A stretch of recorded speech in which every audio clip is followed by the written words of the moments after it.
So, with writer strikes and now actor strikes going on, we have a bit of a lull when it comes to entertainment, right? Well, of course, there are two new shows that have started, both for Marvel and DC. This video is going to be talking about Marvel's new show, Secret Invasion. Yeah, I know. I'm about 4 episodes in, kind of late, right? But Secret Invasion hasn't had a whole lot going on.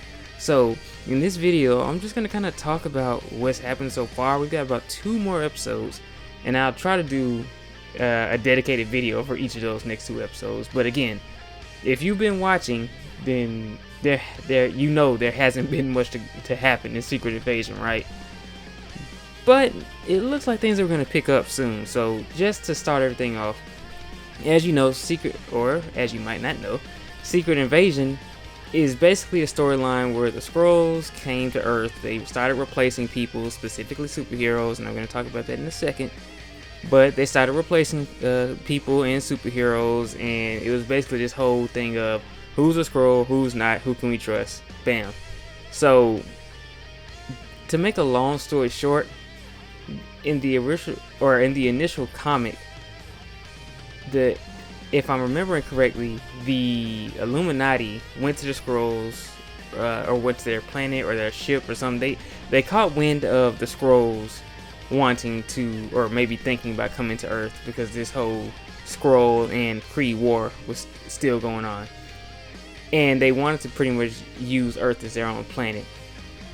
Now the Illuminati, they kind of went and kind of confronted the Skrulls and was like, "Hey, step off! Like, don't come to Earth. That's your ass."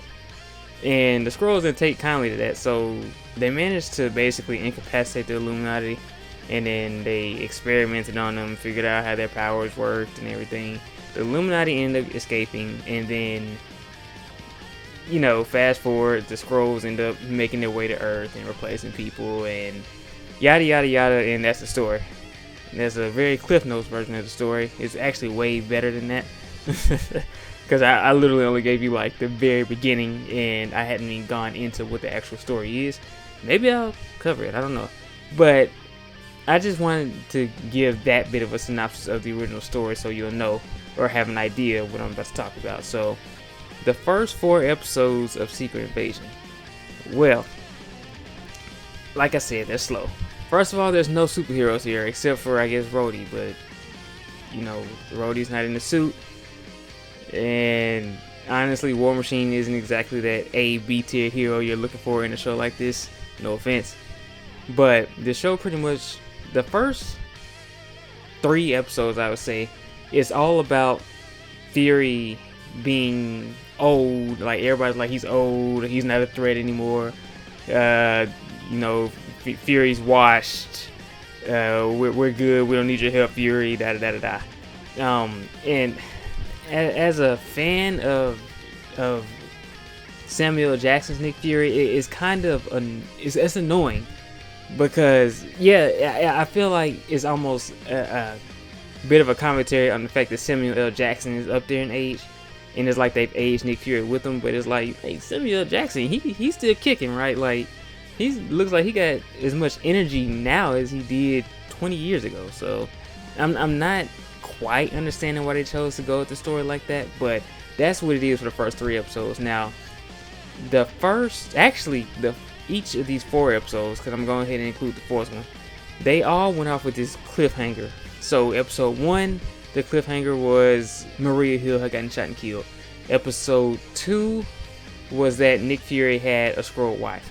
Episode 3 was that Talos' daughter was shot. Yeah, I had to remember, because it's kind of a lot of different stuff, different moving pieces. But yeah, so episode 4 was basically that Talos himself got popped by the antagonist of the series. Now, I hadn't mentioned him because this guy, he's kind of moving around. His name is Gravik, and he has his connection to Fury from way back after Captain Marvel, and we don't know quite yet what it is. We just know that they know each other, and we know that there's some type of connection there. Gravik is the one who shot Maria Hill. Gravik is the one who stabbed Talos. I didn't even correct that. He stabbed Talos. And so his whole plan is that, similar to the comics, he wants to take Earth as a Skrull planet, but they're going about it in a different way. So he wants to start a nuclear war, if I'm not mistaken, if I understood the plot correctly. And in doing so, basically, the planet is going to be inhabitable for human beings, and the Skrulls will be fine. Now, of course, Fury can't allow this to happen, but you find out in the series that the Skrulls have pretty much taken the spots of a whole bunch of high-ranking individuals on Earth from all countries, and they're kind of in charge. They're secretly in charge of things. So Fury's playing this game of who's a Skrull, who's not. And there's this scene in episode 3 where they're infiltrating the place, and a Skrull ends up getting the better of Talos, and he talks to Fury on the walkie-talkie or radio. Wow, that was old.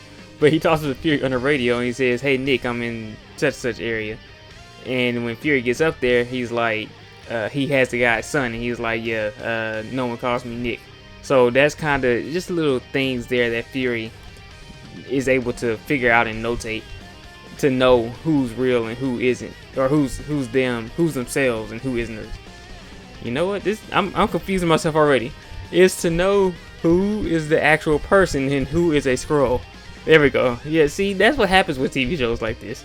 I'm keeping that in there, by the way. I'm not editing it out. But yeah, so it's this entire thing. If Fury's trying to use his spy skills to figure it out, but we're also trying to figure out Fury is a bit slower. Obviously because of age, but it's like it's like a step. He doesn't have that pep, that energy, and this isn't about age or anything. It's really more so like there's something mentally going on with Fury, and Maria Hill brings it up in the first episode, and I'm not sure yet. I believe Samuel L. Jackson said in an interview that Fury has basically, everybody that was close to him in terms of like the Avengers are gone now. You know, when you look at it and think about it, the MCU started off with Robert Downey Jr.'s Iron Man, Scarlett Johansson's Black Widow, and Samuel L. Jackson's Nick Fury. They were like the three people who started everything. So Fury was close to Tony and Natasha if he wasn't close to anybody else in terms of the Avengers team themselves. So it does make sense that if he, after Endgame he comes back, both Tony and Natasha are gone, and that would hit him, right? Those are the people that he started this journey with in a lot of different ways. So I think that might be what's wrong with him, but they haven't just flat out said that. Now, he seems to have some fire under him now after Talos killed... I'm sorry, not Talos, after Gravik stabbed Talos. But it's 2 episodes left, so we got to see how he's going to react to that. I'm not going into huge details about each episode. I'm really just giving you just major plot points because, again, the show itself is slow. And if you like spy thrillers and stuff, then of course you'll enjoy it. But if you're looking for something more action-packed and fast-paced, this isn't that show. I'm sorry. I'm enjoying it, but I'm just saying that it's not that show. One other major plot point is the fact that Rhodey himself has been replaced by a Skrull, and to be honest, I guess they did telegraph it because I think Rhodey pops up for the first time in episode 2 or 3. I think episode 2. And they have a conversation, him and Fury, and he's pretty much, and for lack of a better phrase, he's pretty much an asshole to Fury in that meeting. And you kind of is revealed to us actually in episode 4. We find out that Rhodey is replaced by a Skrull. It's kind of a blinking missing scene, but yeah, Rhodey's a Skrull, and he calls him Nick too. So that's another thing if you've been paying attention. But at this point, I guess really the only thing is, what are they gonna do for these next 2 episodes? Because we have Super Skrulls, they've been introduced. That's how Talos' daughter, Gaia, that's her name, Gaia. That's how she survived being shot, because she healed. Which, quick note on that, the powers of the Super Skrull, if you know anything about the Super Skrull, then you know that they're based strongly on the Fantastic Four. Now, if you don't know, then basically the Super Skrull has Reed stretchiness, Sue's invisibility, Ben Grimm's strength, and Johnny Storm's fire. Like he's all of them in one. And because the MCU doesn't really have the Fantastic Four as of right now, it's kind of one of those situations where they gotta kind of substitute in and kind of fill in the blanks where they can. So as opposed to re-stretching this, they have Groot's DNA somehow. I don't know how. And as opposed to Johnny Storm's fire, they have the Extremis. They got access to the Extremis from Iron Man 3. You know how they were breathing fire and they were able to heal and all of that. And then they've got the super strength from I think his name is Cole Obsidian from Thanos' Black Order. And there's one more. They got one more power, and I cannot remember it for the life of me right now. But there's one more additional power that they... Oh, it's ice. That's what it is. They got ice from a Frost Beast. I guess one of the Frost Beasts that popped up in Thor: The Dark World, maybe. They really don't specify. They just kind of show you a quick screen of where they got all the powers from. But yeah, that's pretty much the Super Skrulls. And as of right now, from what we've seen anyway, there's only two. Gravik is one, and like I said, Gaia is one. So as it is right now, I'm assuming that there might be a showdown with Fury, Gravik, and Gaia. Since Gaia has the Super Skrull powers, and Gaia at this point definitely has a bone to pick with Gravik because of what Gravik did to Talos. Now, we don't know for sure, I guess, if Talos is really gone. We don't know for sure if Talos is really gone or not, but, you know, it just, we don't know with this stuff, because, again, we thought that Gaia, well, no, I take that back. I didn't think that Gaia was, because the trailers for the show pretty much show you that Gaia was still alive. So, Talos, I don't know. We'll see. But, at this point, they're going to have to find Rhodey, get him out.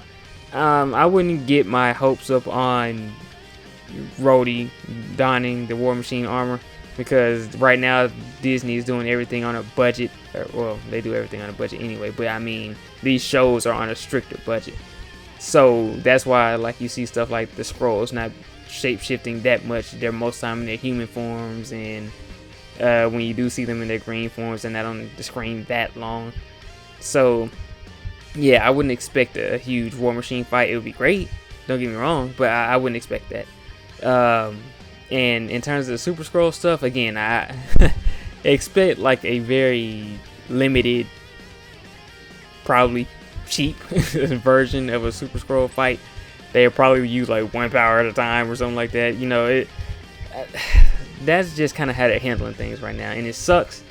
And it really, when you really think about it, and this is, I guess, kind of my gripe with the show, when you really think about it, they should have made this a movie. This should have been like, maybe, it didn't even have to be called Avengers Secret Invasion. It could have just been Marvel's or Marvel Studios Secret Invasion, like the show was titled, and just have it be a movie. Because it carries more weight when you have the superheroes and you don't know who has been replaced. War Machine was replaced. Who else was replaced? Maybe Sam Wilson was replaced. Maybe T'Challa could have been replaced, even though, you know, that's a whole nother argument that I'll talk about another time, because we know that they're not going to replace T'Challa with a Skrull for different reasons. But anyway, you know, Kate Bishop could be a Skrull. Hawkeye could be a Skrull. Like, you see what I'm saying? That adds more to the excitement, because it's like, what superhero has been replaced, right? Or even what superhero that was taken down, or that was, you know, taken out during Infinity War or Endgame, maybe one of them were a Skrull. You just don't know. Well, that they kind of made that not a possibility, because even if, like, for example, Black Widow was, I don't think Skrull Widow would be willing to take herself out for humanity, or I guess the universe, unless it was maybe a Skrull who she cared about. But still, and she also didn't turn green. That's another thing. When Skrulls, when Skrulls are killed, they turn back to their natural form, and no one did that in Infinity War Endgame. So, you know, it's just a thought, though. My point is, that's what they could have done, and they didn't do it. And then there's also, you could have had a whole phase. Like, think about that. You could have had a whole phase dedicated to Secret Invasion. Like Shang-Chi, what if I don't know, because I don't think any Avengers popped up in there. What if Hawkeye popped up and helped him? Oh wait, I forgot. Carol and Hope were in there in the after credit scene, and Wong. But what if one of them were a Skrull? You find out they're a Skrull in secret. Like Wong turns around after their meeting, and after everybody's out of the room, and he turns back to a Skrull. And it's like, oh, whoa, kind of like with Far From Home, but different. And you have this whole situation where it's like you have these movies leading up to the what would be the secret invasion. I'm sorry, what would be the Avengers of this phase, but it's Secret Invasion. And so think about that. Like phase 4 started with what, WandaVision, I think it started with WandaVision, yeah. So you just trickle in stuff, even in WandaVision, the TV shows, you trickle in stuff, a Skrull here, a Skrull there, and then have them in Shang-Chi, have them in Eternal somewhere, someone pops up, and maybe someone in No Way Home pops up as a Skrull, and you just have all these little random pop-ups, and then when you get to the Avengers of this phase, it will be Secret Invasion, and then you have this whole thing where we know this person's a Skrull, we know this person's a Skrull, we know this person isn't because somehow we proved that they weren't. And then that could be how you establish the new Avengers, because we know that's what they're kind of trying to do, is get this new Avenger squad. Well, now you got the new Avengers dealing with the Skrulls, trying to figure out who they're supposed to be and who isn't. But I'm not the one in charge. This is just me throwing out ideas. Anyway, with all that said, the show itself that we got, I mean, for what it is entertaining. But when you know the story of Secret Invasion, I'm gonna be honest, it will piss you off, because it's like they didn't even try to. It's like they gave us great value. It's like they gave us great value, Secret Invasion. They didn't even give us the real stuff. They just gave us that little cheap stuff. But I mean, that's Disney, and that's what MCU. This is what the MCU is doing right now. I don't know what their focus is on, but they need to fix it. They really do. But in any case, that's it for my, I guess, review of the first 4 episodes of Secret Invasion. It was a review / a complaint, I guess, about how they're handling it. And I got another video coming soon about the MCU and what they're doing and how it's affecting the comics as well. That's a different topic for a different day. But yeah, so I'll be covering the next 2 episodes, don't worry, and give you all my opinions of it, and let you know overall how I thought the show was. It's going to be hard to tell until we see the entire thing, because if 5 and 6 are just bangers, they're just really awesome, then hey, you know, I'll kind of tone down, I'll tone down my complaints, my complaints, and my criticisms. But you know, if it's one of those things where it's like, let's say Loki, even though Jonathan Majors did a good job in Loki, but if it's like Loki and then you had just talking in the season finale, then it's just like, look, what are y'all doing?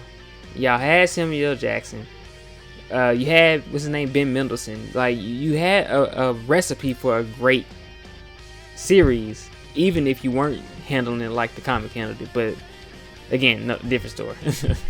Anyway, if you like the video, hit that like button, please.